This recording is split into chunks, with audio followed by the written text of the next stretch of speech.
IFunny, a middle school story by James Patterson and Chris Grabenstein.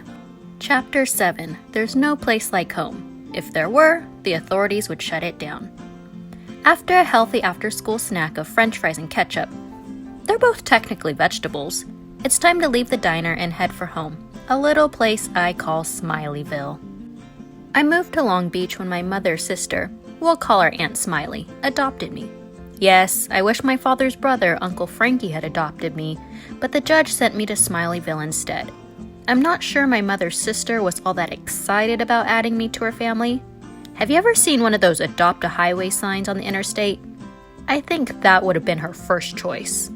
The Smileys are the most clueless, absent-minded people you'll ever meet.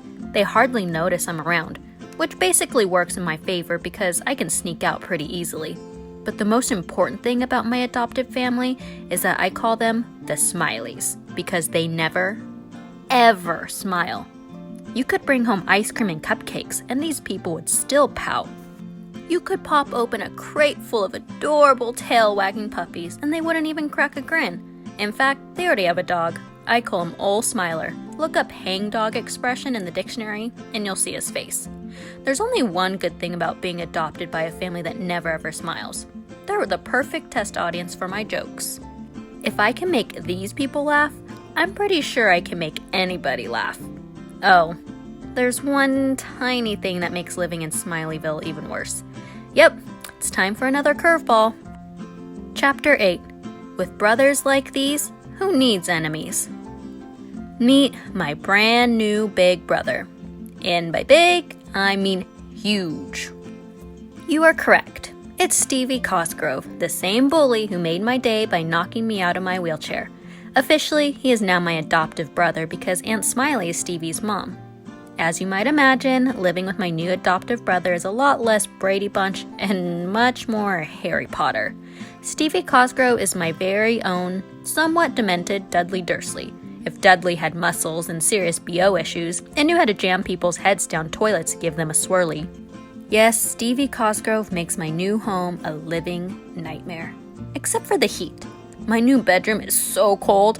Last night, I saw a spider in the corner standing on one leg. Sorry, those are David Letterman jokes, and David Letterman is one of my idols. Chapter 9. Brainstorming. Every night after dinner, which is usually something like tuna noodle casserole with cream of wallpaper soup, I escape to the privacy of my bedroom. Actually, it used to be the garage, which probably explains why it's never what you might call warm or toasty. That's where we keep all the stuff with wheels, Stevie said the day I moved in. The lawnmower, the snowblower, and you. In fairness, Uncle Smiley cleaned the place out. He even put rugs over all the oil and antifreeze splotches on the floor. The cold, concrete floor. On the plus side, I'm the only kid I know with a genuine weed whacker hanging on his wall. My bedroom is also where I keep my massive collection of joke books and notebooks. Whenever I have an idea for a comic sketch or bit, I roll in here, grab a notebook and a pen, and go to work. For instance, last night the Smileys were watching that National Geographic movie, March of the Penguins.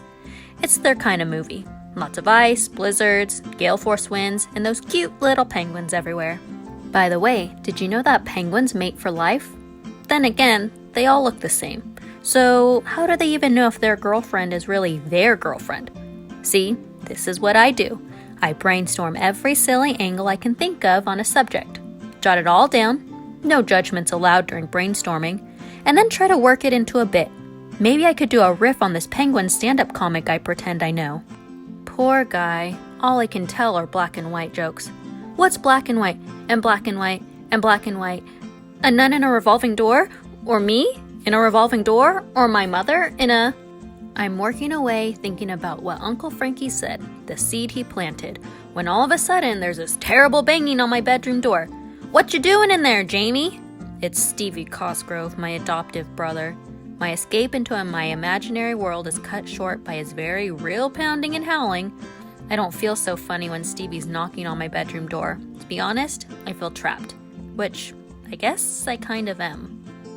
Chapter 10. It's a small beach after all.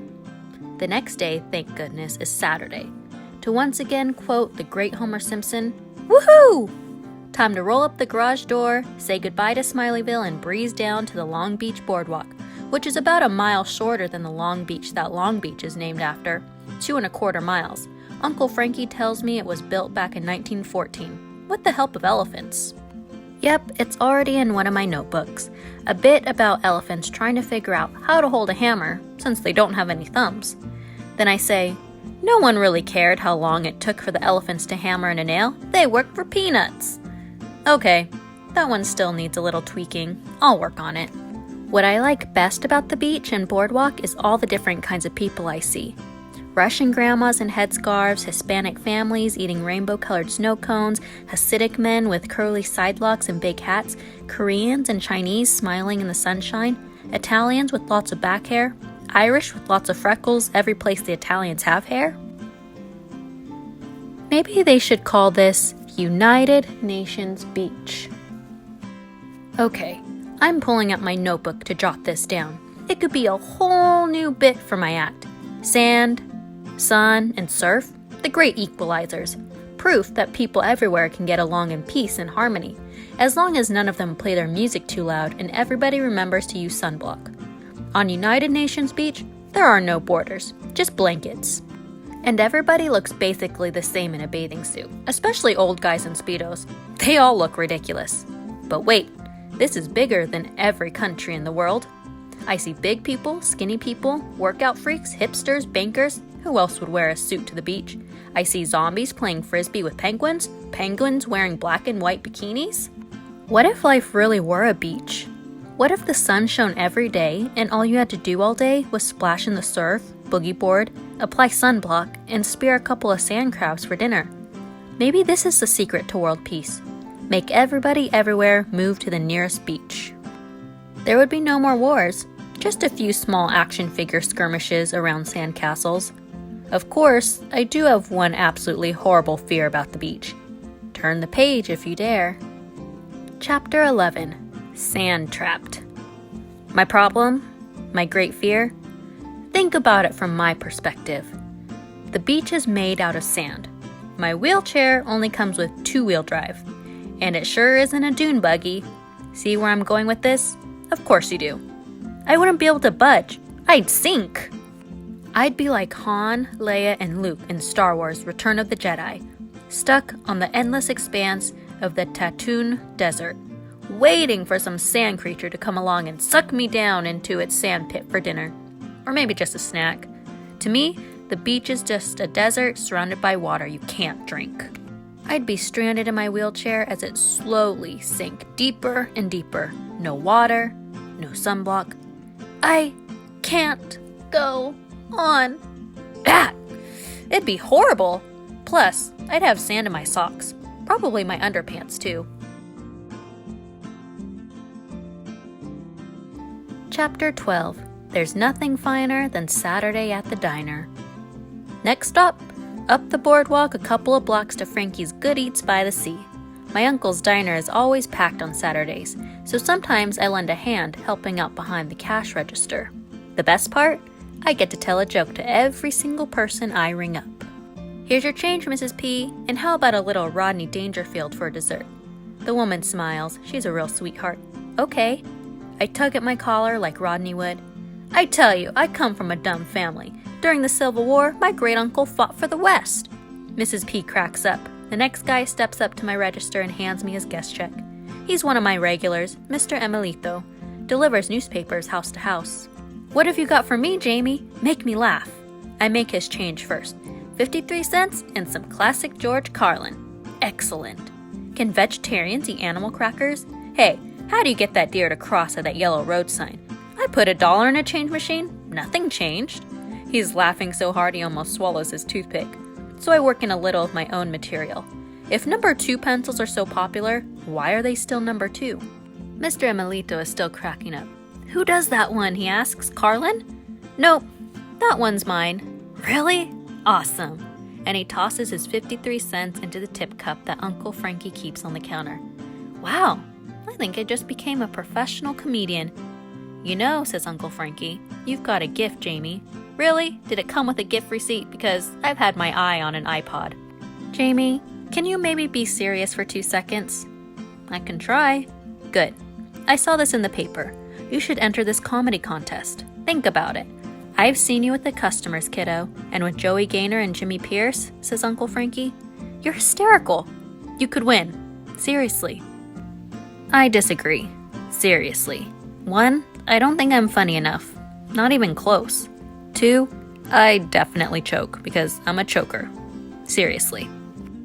Chapter 13, From Russia with Love. Later at the diner, I ring up another regular, an old man named Mr. Berdzecki. He's Russian, so I dig deep and pull out some classic Yakov Smirnoff from all the way back in the 1980s, like another century. Did you see the ad in the paper this morning, Mr. Berdzecki? It said, big sale last week. Last week? Why advertise? I already missed it. They're just rubbing it in. He laughs like a happy bear, so I keep going. Yakov Smirnoff says that in Russia there are only 2 TV channels. Channel 1 was propaganda. Channel 2 was a KGB officer telling you, turn back to Channel 1. Mr. Berdzecki is drying his eyes with a paper napkin. He's a really nice man. You funny, boy, he says. I funny? Da, you funny. Okay, if he says so, I funny. Chapter 14, There's No Place Like Home. Seriously, there isn't. Unfortunately, my day at the diner ends, and I have to head for home. Well, it's not really home. I guess I don't really have a home anymore. Before I came to Long Beach, I lived in a small town called Cornwall, where life was definitely good. Tall mountains, deep blue lakes, forests that went on forever. I used to love to go exploring. I'd imagine stories like I was Captain Jack Sparrow, and the woods were my pirate hideout. Other times, I'd be the Master Chief and tear through the forest, pretending it was filled with all the alien creatures from Halo. I'd give anything to go back to the way things used to be. But I can't. I guess none of us ever can, right? So what happened to make me move to Long Beach and live with the Smileys? Nothing I really want to talk about, and I definitely don't want to bore you with the details about how I ended up in this wheelchair. Like I said, it's not really worth it. In fact, it's a total buzzkill, so you know. Enough said. Chapter 15, Home is Where the Heartless Bully Is. On the way home, I'm thinking about what Uncle Frankie said about that Funny Kid contest, and I'm still in the same place. No way. I'd choke. When I finally reach Smileyville, I notice that the family's road-hogging, gas-guzzling, DVD-playing SUV is gone. So are the Smileys. So I reach into my backpack, fish around inside, and find the remote-control garage door opener. I know. Most kids have a set of house keys. I have a Genie garage door opener from Home Depot. It's okay, I'm fine with it. Home sweet garage. I aim the remote at the door and wait for the familiar click, whir, and grind of the slowly rising panel door, only it doesn't happen. So I aim and fire again. I also noticed that since the sun went down about 15 minutes earlier, the temperature has plunged, like 20 degrees. My bedroom may be chilly, but at least it's warmer than the driveway. I press the remote a 3rd time. The garage door still doesn't budge. So like most guys, I keep pointing and clicking, thinking that if I stun the door opener with just enough infrared beams, it will magically remember how to work. That's when I hear laughter. Actually, it's more like howling. Stevie is in the living room, leering down at me like a lunatic. He looks like a big baboon who's angry because the zookeepers won't toss him any more bananas. He is also laughing like a hyena. "What's the matter, Jamie?" he shouts through the glass. "Somebody unplug your door opener." "Let me in, Stevie." "Not gonna happen, stepbro." "Come on." "What, you think you're special? Use the front door like everybody else." Now he laughs even harder. I would go around to the door on the side of the garage, but Uncle Smiley deadbolted it shut for security purposes when I moved in. He also didn't give me a key. Have I mentioned how clueless my adoptive parents are? I did? Good. Just checking. Meanwhile, the temperature keeps dropping. "Have a nice night, bro," Stevie cries from the window, and then he disappears, leaving me to freeze in peace. Great! I've always loved popsicles. I just never wanted to turn into one. Chapter 16, Me and My Crazy Friends. Yes, the other Smileys finally came home, and yes, my body finally thawed out. Now I know how a bag of frozen broccoli feels. On Monday morning, it's back to school time. which is fine by me. School means I get to hang out with my friends at least. I meet up with Pierce and Gaynor in the schoolyard. Pierce is so smart, he could probably teach the teachers. Did you know, he says, that the average lifespan of a Major League Baseball is 7 pitches? No, I say, I did not know that. It's true, and it's rumored that Coca-Cola was originally green. After Pierce hits me with a few fun facts, I try to return the favor with a fresh math joke. So how come calculus and girls are the same? I don't know, says Pierce. How come? Because I don't understand either one. Speaking of girls, says Gaynor. Have I mentioned that Gaynor is girl crazy? I think the nose ring short-circuited something in his brain. All he ever wants to talk about is girls. Probably because he's afraid to talk to them. Aren't we all? Well, probably not if you're a girl, but oh, never mind. I'm thinking about getting Susie Orlovsky's name tattooed on my knuckles, Gaynor announces. Who's she? I ask. That girl in physics, says Pierce. You know, Jamie, the one you're always gawking at. I don't know who or what he's talking about.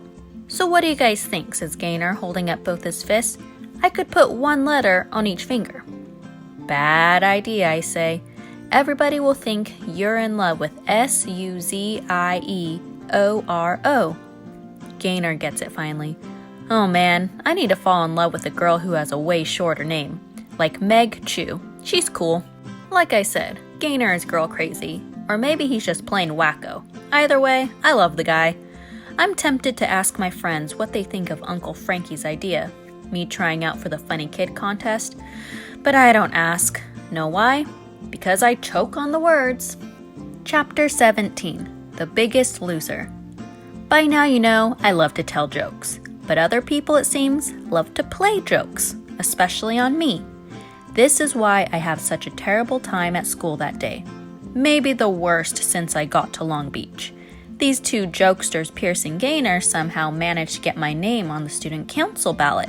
There's a checkbox next to it and everything. So now I'm officially running to be a class representative. They even made posters and hung them in the halls. Yes, my total humiliation has gone totally public. Why would you guys do something so dumb? I ask them when we meet up again in the cafeteria for lunch. Dumb, says Pierce. You're the best man for the job, Jamie. I am not. Yeah, you are, says Gaynor. You're honest. You say what you mean. You've got guts. Jamie, says Pierce, the student council would be lucky to have you. You have an excellent sense of humor, which can be useful during heated debates.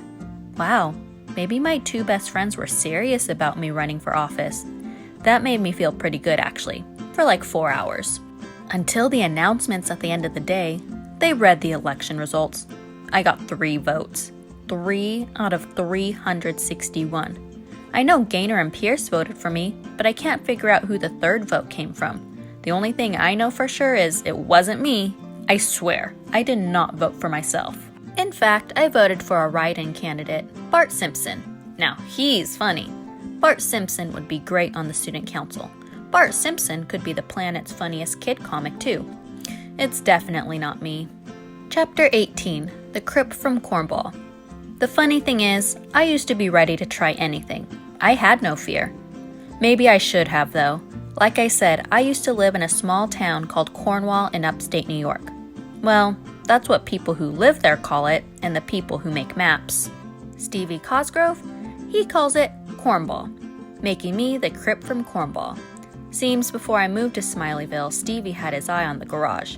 I wanted that to be my bedroom, he says. It'd be so easy to sneak out at night to TP yards, egg cars, and punch people. Yes, Stevie has an active social life. He also shadows me wherever I go. School, the bathroom, the movies. And don't think I won't punch you, he's always saying. You already did punch me, I want to remind him, but I never do because it might make him mad enough to punch me again. I'll punch anybody and anything, he boasts. Girls, old people, fire hydrants, even goldfish. Yes, Stevie Cosgrove claims he actually punched out a goldfish once, when he was a baby, with teeny tiny fists. I didn't like the way the thing was looking at me with that sideways eyeball, so I smacked it right in the kisser. And unlike the miniature snack crackers, this goldfish did not smile back.